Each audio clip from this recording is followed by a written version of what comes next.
안녕하세요. 크립토TV입니다. 오늘은 하고 싶을 때 하고 싶은 일을 할 수 있는 한 코인 부자의 이야기를 들려드리겠습니다.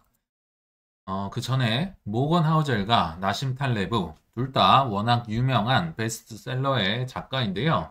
둘 다 비슷한 내용을 가지고 책을 만들었지만 아마도 이 둘의 투자 수익이라든지 최종 인생의 결과는 저는 천지 차이일 것이다 하는 생각이 들거든요.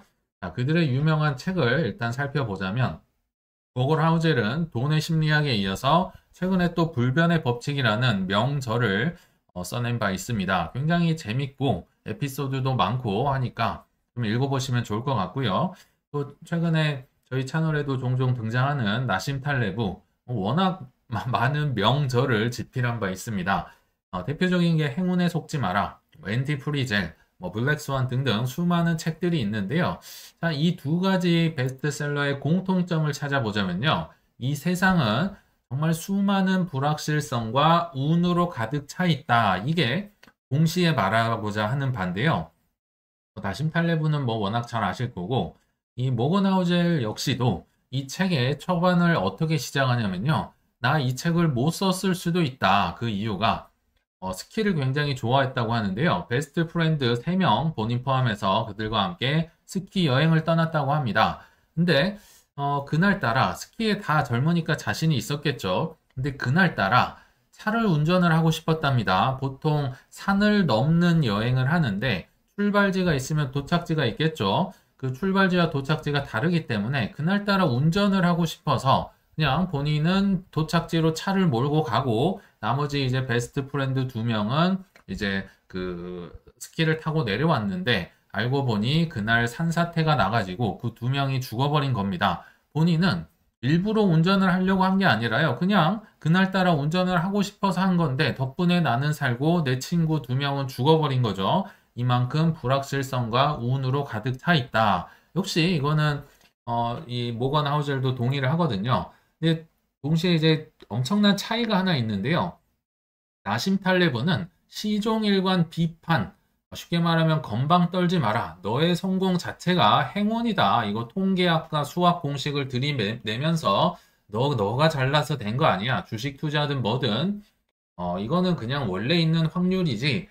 너의 의견이나 너의 실력은 중요하지 않아. 이렇게 비관적으로 합니다. 여기 보시면 그들 중 대부분은 단지 운 좋은 바보다.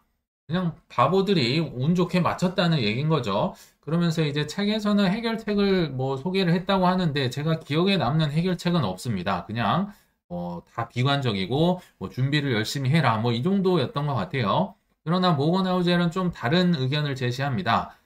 정말 수많은 것들, 우리는 변하는 것에 집중을 맞추고 있는데요. 100년 전이든 100년 후든 변하지 않는 것에 기회가 있다. 그러면서 그 예 중에 하나로 이제 그때 워런 버핏이 등장하면서요. 워런 버핏과 친구가 하는 얘기가 등장합니다. 1962년도에도 워런 버핏의 친구에게 지금 가장 많이 팔리는 초콜릿이 뭔지 알아? 모르겠는데요. 스니커즈였다고 합니다. 1990년도에 물어봐도 초콜릿 가장 잘 팔리는 거 뭔지 알아? 모르겠는데 스니커즈. 지금도 스니커즈. 스니커즈가 기회가 있었단 얘기겠죠. 또 다른 예로 100년이나 10년 전이나 100년 후나 똑같을 거는요. 세상은 핸드폰이 나오고 인터넷이 나오고 코인이 나와서 변하겠지만 변하지 않는 거는 인간은 빨리 많은 돈을 벌고 싶은 이 탐욕, 이거 하나만큼은 변하지 않을 것이라 자신할 수 있다. 그리고 세상을 예측하고 싶은 마음, 기대고 싶은 마음도 변하지 않을 것이라 자신할 수 있다라고 합니다. 이 말인 즉슨 탐욕을 조절하고 잘 다스릴 수 있는 사람들에겐 기회가 있다는 얘기겠죠. 그래서 이렇게 길게 말씀드린 이유는 결국 비관론자는 엄청난 명성을 얻었지만요. 낙관론자는 작은 부가 아니라 큰 부를 얻는다. 그래서 오늘은 그 낙관론자 중에 한 분을 그래도 소개를 해드려 보려고 합니다. 이분은 낙관론자라고 본인은 얘기를 하지 않겠지만 제가 볼 때는 고난을 견딘 낙관론자입니다. 이분에게 배울 거는요.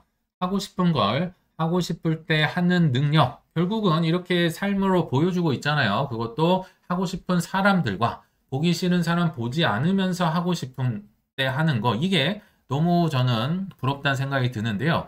사실 이거 누구나 다 바라는 경제적 자유잖아요. 그러나 간절히 바라지 않거나 그에 상응하는 노력을 하지 않으면 뭐 이뤄낼 수 없겠다. 근데 그걸 이뤄낸 분이다 하는 생각이 들어서 자, 소개를 해드려 보면요.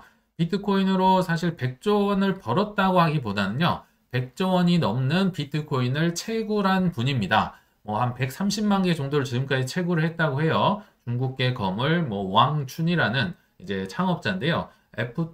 F2풀이라는 이제 채굴업자의 창업자입니다. 근데 이 친구가 스페이스X 민간 우주 비행에 참여했다. 아직은 화성 갈 정도는 아니고요. 그냥 극지방을 뭐 북극지방을 돌아다니는데 우주선을 탄다고 하는데 이제 왕춘이라는 사람이거든요. 자, 구체적인 금액을 밝히진 않았지만 약 2,700억 원의 돈을 이것만으로 썼을 것이라고 추정했다고 합니다.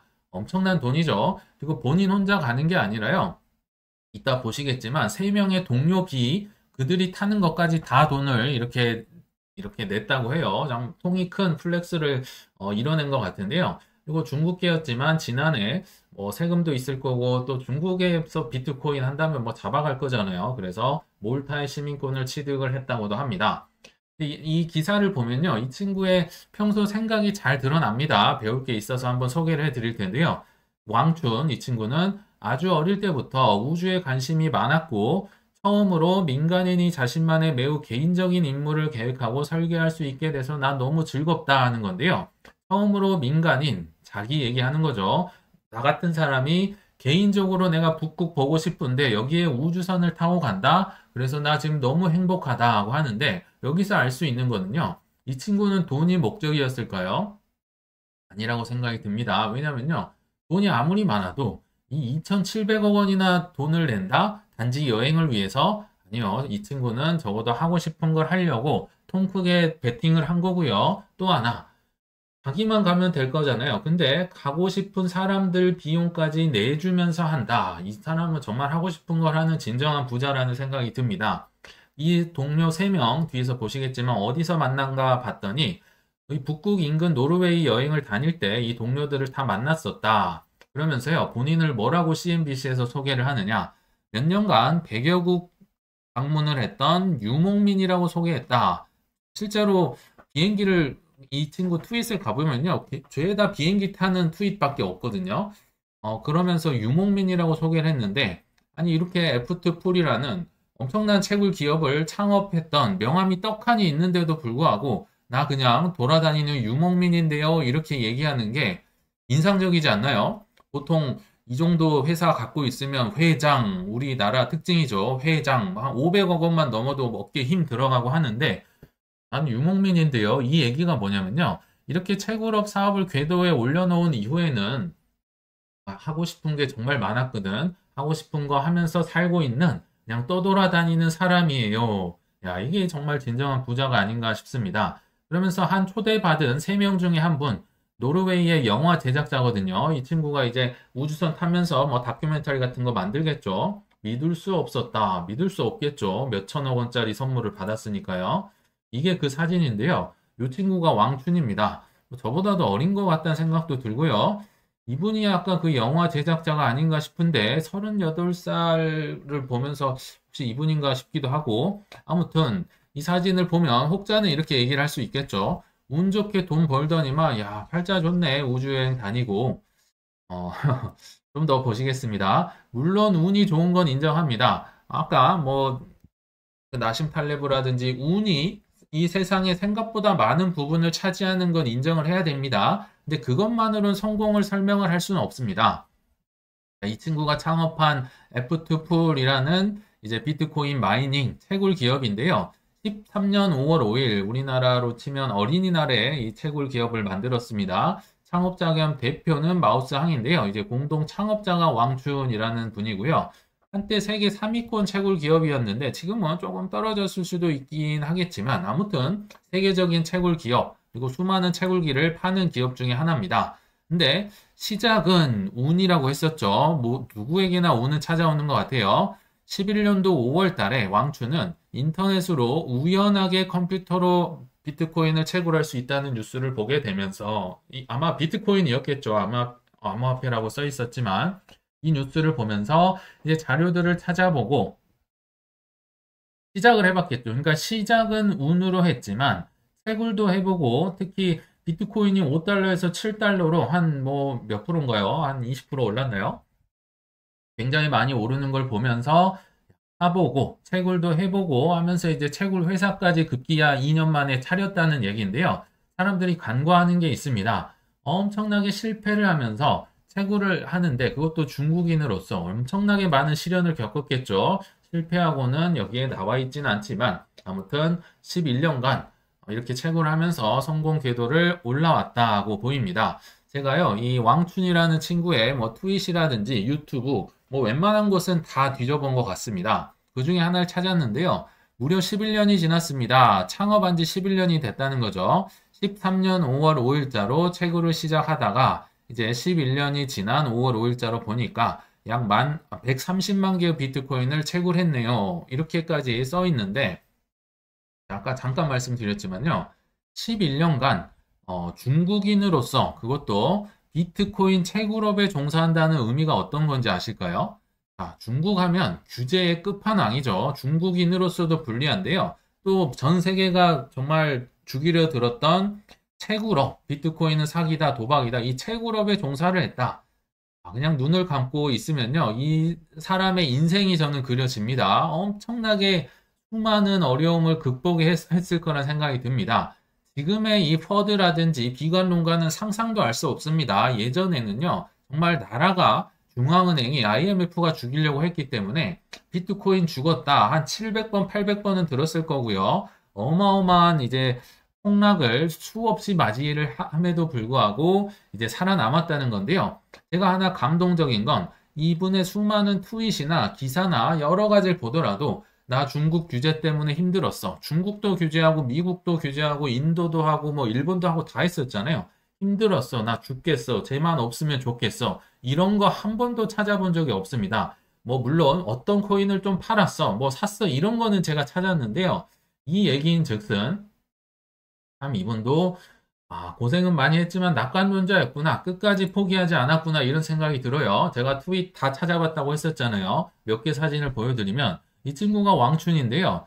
뭐 아프가니스탄 국기인지 뭔지 모르겠어요. 아무튼 뭐 1000번 가까이 되는 지금까지 비행을 했었다고 하는데 온통 비행기 사진밖에 없어요. 그래서 이 나라를 갔었다. 그리고 이 나라는 아마 몰타였던 것 같아요. 몰타의 시민권자 받았었다고 했잖아요. 그때 당시 인터뷰 사진을 이렇게 올렸었고 또 원래 북극을 좋아했어요. 북극, 남극 좋아하기 때문에 뭐 얼음에서 찍은 사진 굉장히 많고요.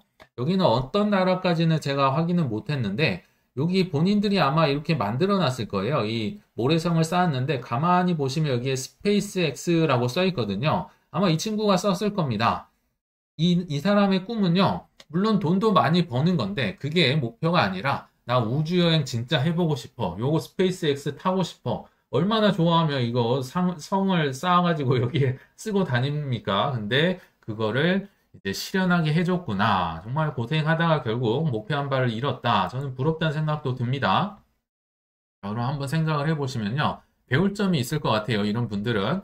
왕추는 이런 세계적인 규제 리스크, 나라에서 때려잡고 막 쫓겨다니고 몰타까지 본인이 시민권자가 될 거라고 상상을 못했겠죠. 이런 걸 예상을 하고 채굴을 돌렸을까요?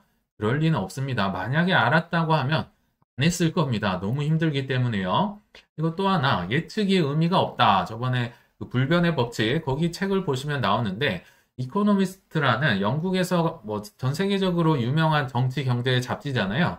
1월 호마다 이제 신년 어떤 일들이 있을 것이다 예상을 한다고 하는데 2020년 1월 달에 팬데믹이 올 것이라고 여기서 예상을 했을까요? 그럴 리는 없습니다. 바로 2월 달에 코로나가 찾아왔지만 1월 달에도 예상을 못했다. 2022년에 러시아 우크라이나 전쟁이 터질 것이라 예상을 했었을까요? 역시 못했다고 합니다.